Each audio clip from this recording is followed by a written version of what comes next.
So next is mag-sample problem ta. So the given are 25 degrees Celsius dry bulb temperature and 60% relative humidity. Find the other values.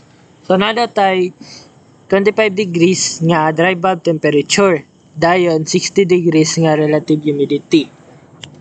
So first is pangitaan na to ang yahan dry bulb temperature which is ang 25 degrees Celsius. So mao man ni ato ang dry bulb temperature dere. So 0, 5, 10, 15, 20, 25. So dere ang dry bulb. So mag-line ka vertically pataas, sundon mo ng 25.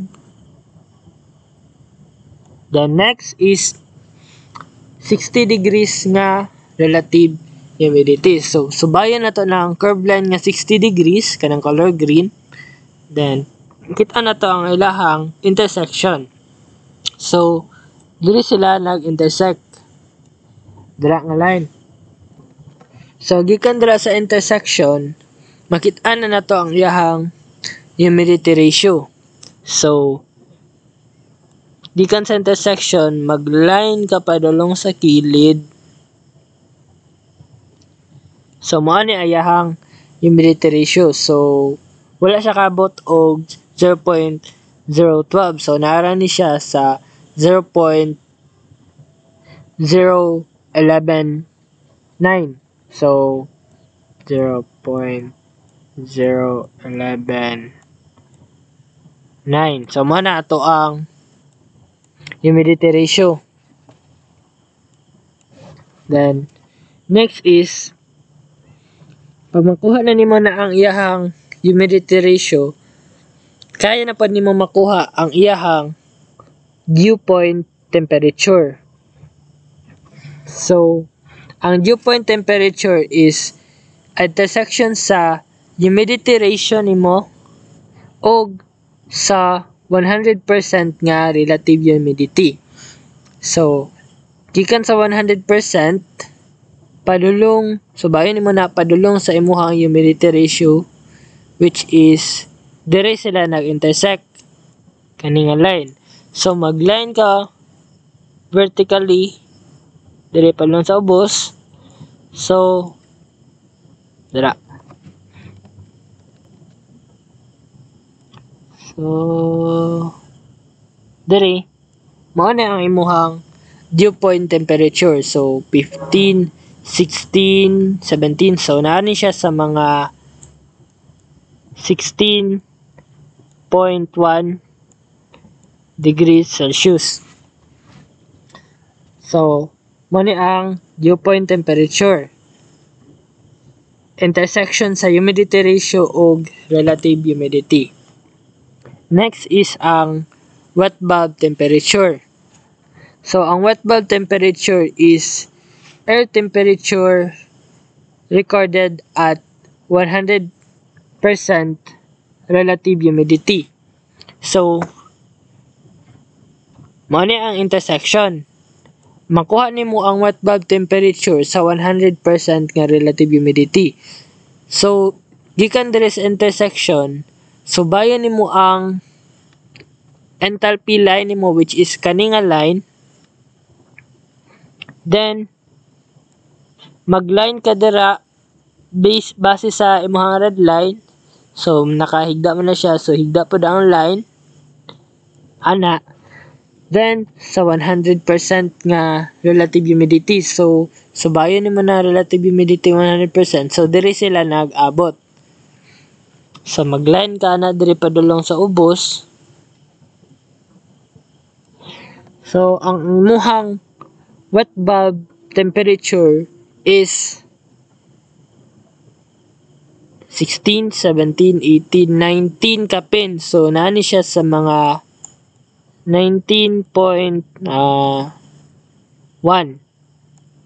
degrees Celsius. Mo na ang imuhang wet bulb temperature. So kita na nimo ni siya mo ni intersection sa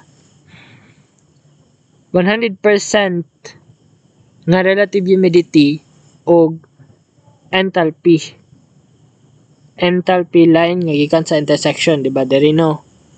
intersection diri padulong sa 100% nga enthalpy line ang gibasehan. So makita na pa nimo ang enthalpy line niya. Okay, mao man ni ang line nga gisundan sa wet bulb temperature. So 50, 70, so tunga-tunga niya is 60, then tunga-tunga pa jud siya sa 50 ug 60, so 55. So na kay 55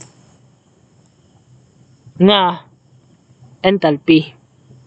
So KJ kg mo na ang imuhang enthalpy tunga-tunga sa 50 o 60.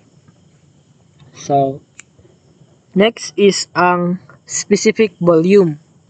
So mo ni ang blue lines. So gikan na po diri sa intersection, wala siya kaabot sa blue line jud na naka-indicate. So maghimo kag line nimo ana basis sa blue line, so slanting siya. Mo ni ang imuhang specific volume. So 0 from 0.84 to 0.86, so ang tunga-tunga niya is 88, tunga-tunga niya is 0.86. So wala siya kaabot sa 0.86. So nara ni siya sa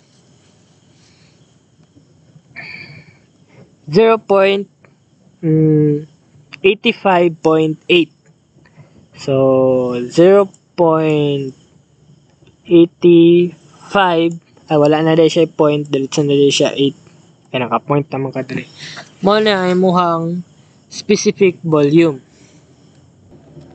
So naana kay dew point temperature, wet bulb temperature, enthalpy og specific volume. So makuha na nimo ang iyahang wet bulb depression. Diba ang wet bulb depression is dry bulb minus wet bulb. So ang dry bulb nimo is 25. Tapos ang imong wet bulb temperature is 19. So minusan na to na siya og 19.1. So ang imuhang wet bulb depression is 5.9 degrees Celsius. Mo na imuhang wet bulb depression, dry bulb minus wet bulb. So nakita na nimo tanan no, nalang kay given nga gamit ang given nga 25 nga dry bulb temperature og 60% na relative humidity. So recap lang ta. So intersection sa dry bulb og sa relative humidity nga 60%, digikan sa intersection, horizontal line pa kilid, makita nimo ang humidity ratio. Dayon intersection na pod sa humidity ratio og sa 100% nga relative humidity, kani makita nimo ayahang dew point temperature, which is ang 16.1. Then gikan sa intersection, subayan nimo ang enthalpy na red line hangtod sa 100% nga relative humidity, makita nimo ang iyahang wet bulb temperature nga 19.1 degrees Celsius. Then nasuban naman nimo dire ang enthalpy, makita na po nimo yang enthalpy nga tunga-tunga sa 50 og 60, which is 55. Mo na ang imuhang enthalpy.